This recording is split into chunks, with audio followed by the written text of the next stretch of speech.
All right, so we are going to make a fabric covered button ponytail holder.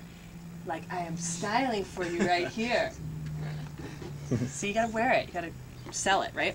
Okay, so here's what you're going to need. You're going to need a ponytail holder. I like these thick, fat ones, but you can use any style you like to put in your hair. You're going to need these coverable buttons. Now you're saying, oh my gosh, where do I find those? Okay, they come in any fabric store, and they come in a box. They're made by Dritz, I think. They come in like a box of 4. You can get them at Joann's. We buy them bulk now, but it's a 2-part thing. It's top cover of the button, and then it's the back of the button, like this, 2 parts. Okay, and in the kit you can buy. Make sure you get the ones that come with this little setter. It's a rubber piece like this, and then this little plastic doodah. You'll see how we're going to use that in a second. There.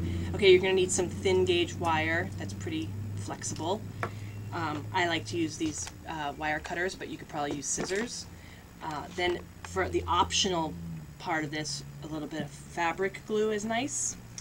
Then you're going to need some fabric, which you can use anything. The tiniest scrap of fabric is going to work for this. Literally, the tiniest scrap.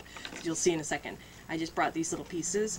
And then, again, for the optional part of this, I use a wool felt, 100% wool. Okay, so I'll show you how to do the whole shebang. First thing you're going to do, this button is 7/8 inches in diameter. When you buy the little kit, it'll explain to you that you're going to cut the fabric, a circle of fabric, twice that size. Okay, so I will take my circle template. Oh, it's 1 3/4. That's what it is. I just did it in my head. Okay, and I will trace my B, my 1 3/4 circle guide, like this. So I have a circle around it. I'll take my scissors. This is a cool project because any person on the earth can do it. And it's even something you can do with your kids. If you have slightly older kids, you can do it with them too. Okay, so that's ready to go. That is going to go inside of our little plastic part, and I want the B in the middle, so I'm going to try and make sure he's kind of in the middle. But before we even get there, this is the tricky bit, okay? Wire cutters, button. This little shank right here is for sewing the button on to the fabric when you're done. Yeah, we don't need that because we're making ponytail holders. So we're going to cut it. Bang! There it goes. And what you're left with is, oops, if I can hold it. You got to pull out the little tabs. So what you're left with is now the back of the button cover with just 2 holes and no shank. Okay?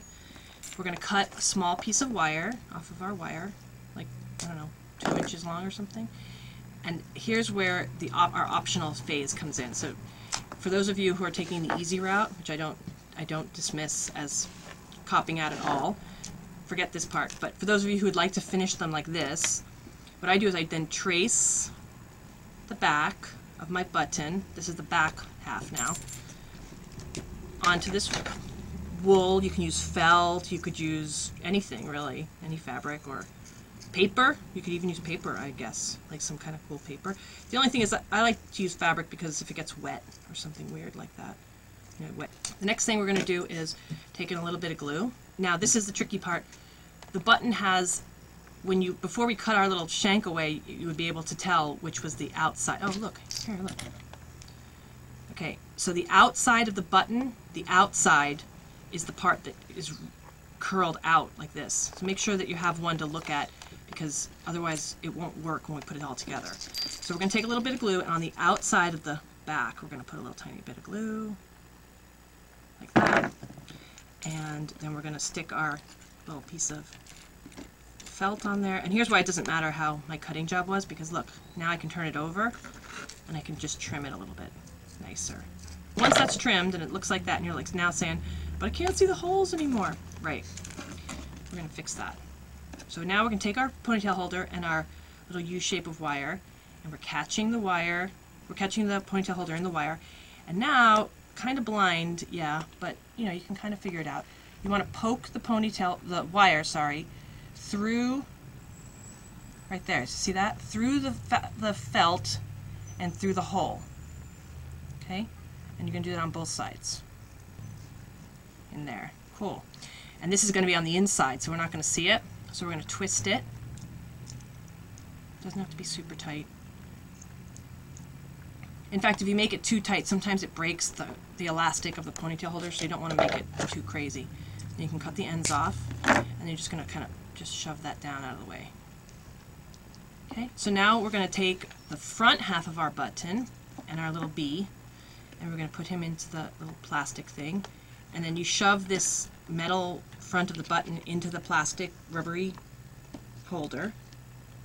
And I use this thing because it hurts my fingers to push it in there. Okay, so once it's in there, like this, you kind of just pull this rubber up around the shank, the silver button. You're just going to tuck the fabric in, super easy, and then you're going to take your prepared back, and you're going to basically shove it in there. Now this little doodah is to push it in there until the back, this piece, snaps into place. It doesn't snap into place like this because there's no fabric to make it really tight, but when there's fabric coming up and around and over that thing, when you push that piece in, you're going to feel it actually click into place. When it's done, you pull it out. Look at that. And you're finished. That's it.